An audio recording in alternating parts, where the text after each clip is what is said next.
Hey family, this is Darlene. I wanted to stop by like really quick because I got another question this morning, and in the comments, all those comments that was held, a couple people were asking me about the wire and the gauge of wire that I use. I always use 18 gauge wire for my necklaces, and the reason why I use 18 gauge wire because the thickness slash thinness of it is absolutely perfect for making necklaces. I mean, it's very durable. I've used every kind of cord in existence for making necklaces and things. And my whole thing is when I'm making pieces and I plan to charge a certain amount of money for my pieces, I don't want things falling apart.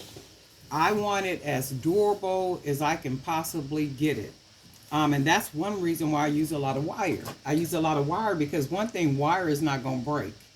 The only way that wire can separate from itself is you have to literally cut it, or you have to keep bending it and bending it and bending it to make it separate from itself. So that's one of the reasons why I like wire so much, because it's durable. It's durable and it's actually flexible. Um, One of the ladies was asking, well, in fact, a couple people were asking me, well, how does it keep its shape? Wire will always keep its shape. It's like, because the flexibility of this gauge wire, which is 18 gauge. Okay, now this is 18, which is thinner. This is 16. I think the smaller the number, the thicker the gauge. So this is like 16. There is no way I would, because this is so thick, I would never make necklaces using this because this is like thick, thick, thick. This is for like earrings and, different stuff like that. I would never use this for necklaces. It's too tough to deal with. It's too thick. It's just not the right thickness or thinness for making necklaces.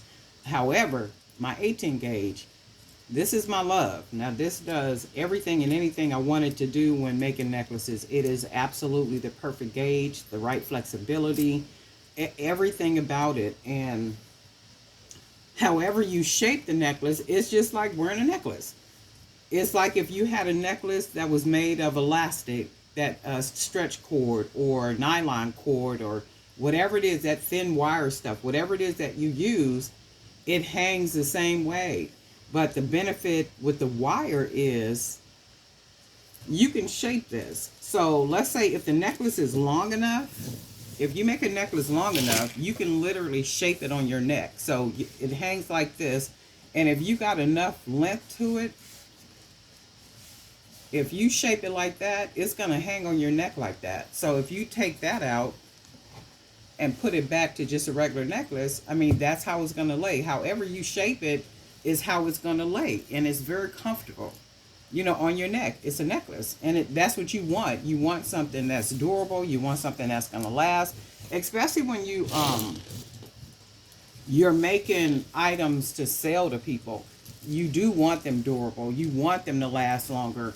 And that's another reason why, if you notice, with the wire, I will wrap this wire many times around the end, and I'll go down the bead a lot of times, because there is no way these beads are going to come off here. There is no way anything about this end is going to come off. And then what I normally do is I'll put double jump rings. So that's only one, only because I don't have a lobster class on here, but I'll put double jump rings on the end, on one side. Well, one side won't get it, but I'll put, only because I already have the hoop. So I don't need to put jump rings on there, only if I'm trying to give the necklace a little bit more length.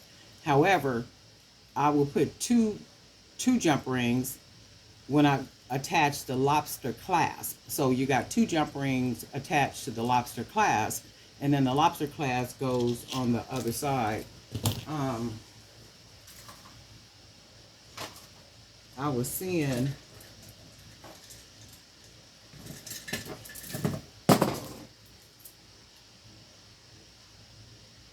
and this is a good example right here. So this is one of the real pretty lobster clasp. And if you see, I have two jump rings. So I generally will put two jump rings, which you see right there. And then we have our lobster clasp. But then on the other side, I didn't put jump rings because I don't need them, because I looped the wire, wrapped it around real good, took it down the wire. And for me, it's durability. It's quality. It means that the piece that the person purchases from me is going to last. That's even like with pendants. When I make I didn't make this one. This is a store bought. But when I make pendants, like with this one, I try to do my best to make sure that it's quality. I don't want anything falling apart on people. Is there a chance that something can fall off? Absolutely, positively. But in my mind, during my creative process, I try to do everything that I can, so that things don't fall apart. Because when people buy from you one time and they find out that they have a quality piece, nothing is going to fall apart. They find out how comfortable. And some people don't even know I use wire, and they've been buying from me for years, right? They don't know that I string this with wire. Well, they didn't know until I told them, because the question was, Darlene, they last so long. How do you do that? What do you do? And I explained to them I use 18 gauge wire. That's why your pieces are lasting so long, because that's what I do.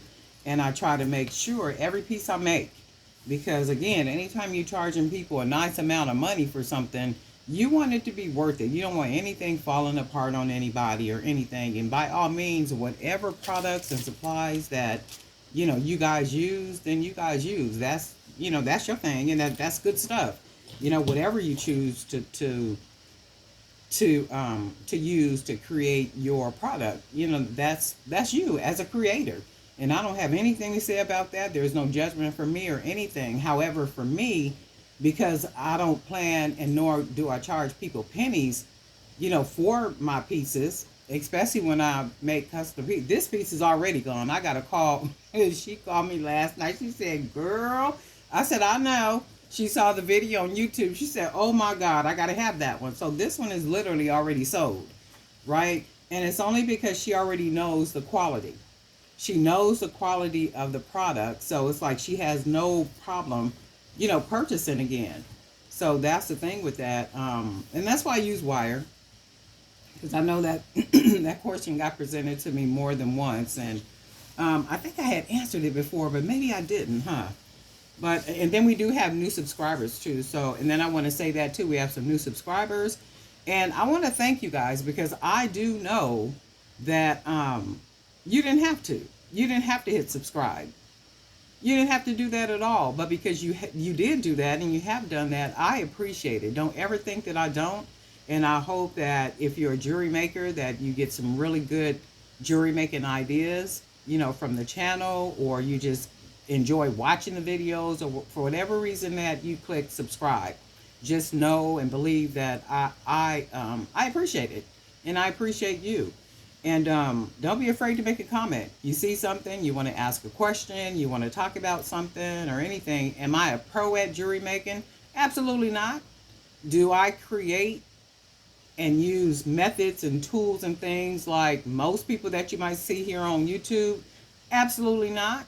Because my mindset is I'm not spending money on tools that I don't need, or that I can use, like something else to to create. I just don't. I've never seen that. I probably will never understand that way. Just because somebody else uses something to create, I'm not gonna run out and buy it just because they say, hey, this is the best thing that you can do to create that. Well, not for me. I'll figure a way around it, because I'm thrifty like that, and I've always been that way. And I think I said that in another video. I got that from my brother. My brother was a very thrifty person. He was a saver. And, once I learned from him how to do it, what to do, I've been doing it ever since. But senseless spending just on stuff because people say it. And many times when I create, I've already seen the design in my mind. So I really don't have to have something that I can lay all the pieces down and see if they match and see if it makes sense. I've already seen what the piece is going to look like in my mind. And sometimes I can be out and about, or I can be at work, or I could even be asleep. and an idea will come in my mind, and I will literally have to get up out of bed and come in here into my workroom and create it, because I've literally just seen it in my mind. Or if I'm driving down the street, I'll pull over and write something down. It's like, oh, okay, when I get back to the house, I'm gonna put that together. And many times it comes out better than what I even imagined it to be. So I don't need like to, certain stuff I just don't need to create. And for me, the less, the better. And I kind of live my life that entire way. The less, the better for me. I don't like heaviness. I don't like extra anything. I don't like bulky. I don't like clutter. I don't, and a lot of stuff just be clutter. You buy it, and then at the end of it, you find out that you don't even really need it. So, that's no slash or disrespect to anybody, that uses all that different stuff. Hey, do you? I respect you. High five on that, right? And keep doing what it is that you do. And again, hopefully that answers the question. And I just wanted to give an answer, because I have got that question more than once, and I thought I did, but I guess I didn't. I probably didn't. Y'all know how I be doing. Okay. But anyway, it's Sunday all over again. Here we are again. Thank God for it. Thank God for our perfect place of peace. Thank God for our shelter, for our families, just everything, every day, all during the day. Thank God. Just be like, Lord, thank you. I give you praise. Find a special scripture, that is applicable to your life and your situation, and then quote that scripture every day, all day, during the day, and, give God his praise, and then, go ahead and keep the line moving. But anyway, we'll talk soon, family.